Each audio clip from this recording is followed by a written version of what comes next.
जय एवरीवन, स्वागत है आपका वी नेशन ट्रिपल वन के एक नए एपिसोड में, जहां आपके लिए लेकर आते हैं इंडियन डिफेंस के प्रमुख अपडेट्स को सबसे पहले।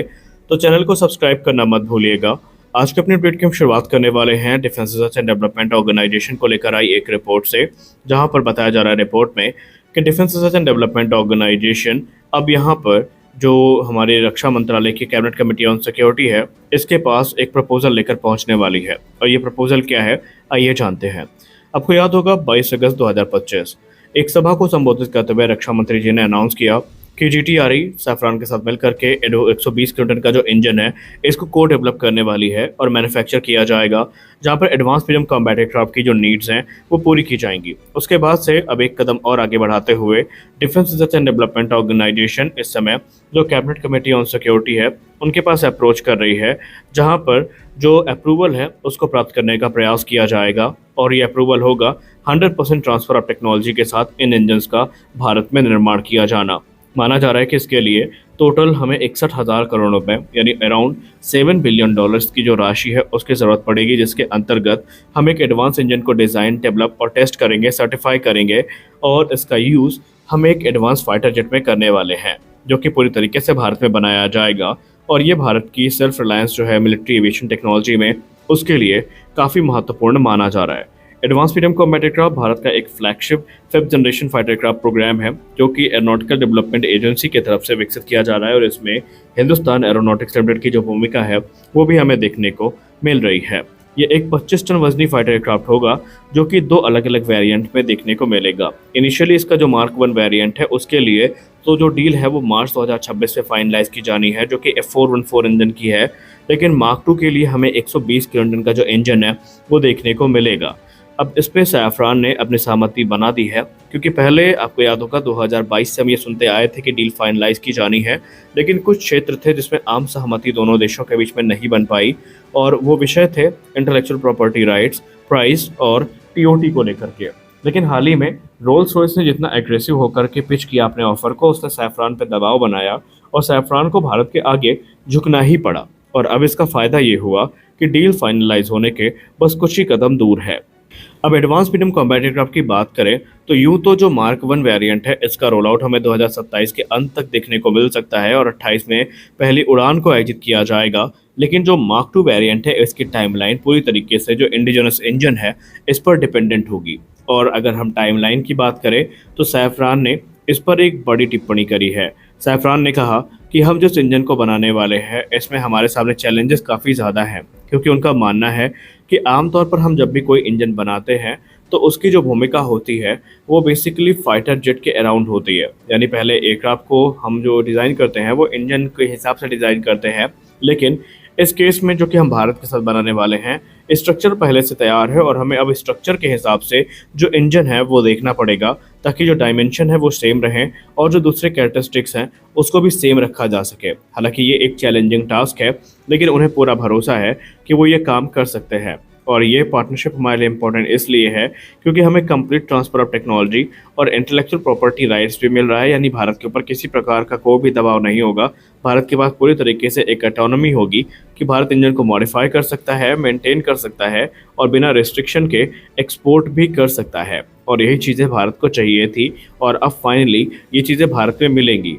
ये भारत में एक रोबस्ट इकोसिस्टम को विकसित करेंगे, जहां पर कंप्लीट सप्लाई चेन भारत में ही होगी और इससे जो बहुत सारी जॉब अपॉर्चुनिटीज़ हैं वो भी निकल के आएंगी और भारत को जो जरूरी नॉलेज है इंजन के क्षेत्र में वो भी मिलेगी। हमारी अगली बड़ी अपडेट आ रही है हिंदुस्तान एरोनॉटिक्स लिमिटेड को लेकर के। हिंदुस्तान एरोनॉटिक्स लिमिटेड ने अपना जो पुराना एक्सपोर्ट था तेजस मार्क 1 को लेकर, और जो उसको प्रयास थे जिसको एचएएल ने लगभग पूरी तरीके से बंद कर दिया था, इसको एक बार फिर से रिवाइव किया जा रहा है। हिंदुस्तान एरोनॉटिक्स लिमिटेड को लेकर रिपोर्ट्स में बताया जा रहा है कि एक बार फिर से वो एक्सपोर्ट आउटरीच प्रोग्राम जो है तेजस मार्क 1 फाइटर जेट का, इसको फिर से रिवाइव करने वाली है। और इसके पीछे का कारण ये है कि अभी तक इंजन के अभाव के चलते जो ये प्रोग्राम था ये पूरी तरीके से काफ़ी प्रभावित हुआ था और खुद भारतीय वायुसेना को ये एयरक्राफ्ट नहीं मिल सके। लेकिन तकरीबन 2 साल की डिले के बाद जो इंजन डिलीवरीज है ये फिर से शुरू हो चुकी है और एचएएल को 2 इंजन मिल चुके हैं और 2025 दिसंबर तक 12 अतिरिक्त इंजन जो हैं वो डिलीवरी के लिए शेड्यूल किए जा चुके हैं और 2026 से 20 से 24 इंजन प्रति वर्ष की दर तक डिलीवर किए जाएंगे, जिन्होंने एचएएल के अंदर एक बार फिर से उस कॉन्फिडेंस को जिंदा कर दिया है, जहां पर अब इंडियन एयरफोर्स के साथ साथ जो इंटरनेशनल मार्केट है उनके ऑर्डर को भी परस्यू करने की जो उम्मीदें हैं वो एचएएल के अंदर जगी हैं। अब क्योंकि भारत ने ऑलरेडी 83 तेजस मार्क 1 की डील 2021 में और एडिशनल 97 जेट्स की मंजूरी 2025 में दी है, तो यहाँ पर जो स्टेबल सप्लाई चेन है, स्टेबल इंडियन डिलीवरी है, उसका होना काफ़ी अनिवार्य है। क्योंकि एक तरफ जहां भारत की ज़रूरतें पूरी होंगी, तो वहीं जो ग्लोबल बायर्स हैं इनको भी अट्रैक्ट करने की जो प्रयास हैं वो एचएएल ने एक बार फिर से शुरू किए हैं। अब बात करें तेजस मार्क 1 की, तो ये 4.5 जनरेशन का अपने कैटेगरी का one of the most advance fighter aircraft है, जिसमें आपको एसा रडार देखने को मिल जाता है, एनहांस्ड इलेक्ट्रॉनिक वॉरफेयर सिस्टम देखने को मिल जाते हैं और एक अच्छा खासा पेलोड कैपेसिटी देखने को मिल जाती है। इसको पावर करने के लिए F404 इंजन का यूज़ किया जाता है और क्योंकि जो इंजन डिलीवरी प्रोग्राम थी इसके अभाव में ही अभी तक एचएएल इस पूरे मामले को ठंडे बस्ते में डाल चुकी थी, लेकिन एक बार फिर से उनका जो कॉन्फिडेंस है वो जगा है।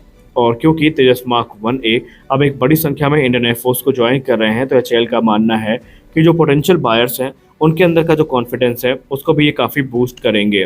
पहला इंजन मार्च 2025 में डिलीवर किया गया था 25 मार्च को, और दूसरा इंजन 13 जुलाई को डिलीवर किया गया था, और अभी इस ईयर एंड के पहले तकरीबन 10 से 12 इंजन डिलीवर किए जा रहे हैं।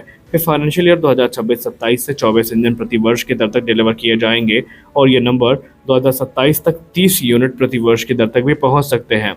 यानी कि भारत अपनी रिक्वायरमेंट को पूरा करने के साथ साथ अब जो एयरक्राफ्ट है उनको एक्सपोर्ट भी कर सकता है। लेकिन अभी भी जब से ये रिपोर्ट सामने आई है उसके बाद लोगों के मन में एक सवाल है और एक सुझाव भी है एचएएल को कि पहले आप इंडियन एयरफोर्स की रिक्वायरमेंट को पूरा करें, उसके बाद आप जो पोटेंशियल बायर्स हैं उनके तरफ देखें। दरअसल यहाँ पर एचएएल उसी कॉन्सेप्ट को फॉलो कर रही है जहाँ पर इस समय ग्लोबल प्लेयर्स फॉलो करते नजर आए हैं कि डेवलपमेंटल टाइमलाइन के दौरान ही वो पोटेंशियल बायर को ढूंढते हैं और उनको एयरक्राफ्ट प्रोग्राम में संलग्न करते हैं और बाद में उन्हें एयरक्राफ्ट एक्सपोर्ट किया जाता है। और ये चीज़ें हमें खासकर रशियन जो मॉडल है उसमें देखने को काफ़ी मिलती हैं। तेजस मार्क 1 के एक्सपोर्ट मार्केट में आने की एक अहम वजह इसकी कॉस्ट भी है। यहाँ पर इसकी जो कॉस्ट है वो तकरीबन 40 से लेकर 50 मिलियन डॉलर्स पर यूनिट की है, और अगर आप इसको वेस्टर्न इक्विवेलेंट जैसे कि F-16 या ग्रिपेन से कंबाइन करें तो उनकी जो यूनिट कॉस्ट है वो 70 से लेकर 100 मिलियन डॉलर्स के बीच में होती है, जो कि उन्हें काफ़ी महंगा प्लेटफॉर्म बना देती है। तो ऐसे देश जो कि अफोर्डेबल प्लेटफॉर्म की तलाश कर रहे हैं उनके लिए तेजस एक आदर्श ऑप्शन हो सकता है। और बीच में हमें अर्जेंटीना, इजिप्ट, नाइजीरिया और फिलीपींस से काफ़ी ज़्यादा इंटरेस्ट देखने को मिला था, लेकिन इंजन सप्लाई कंस्ट्रेंट के चलते एचएएल को यहाँ पे नुकसान उठाना पड़ा था। लेकिन अब माना जा रहा है कि एक बार फिर से इस प्रोग्राम की शुरुआत हो चुकी है। तो इस वीडियो में बस इतना ही।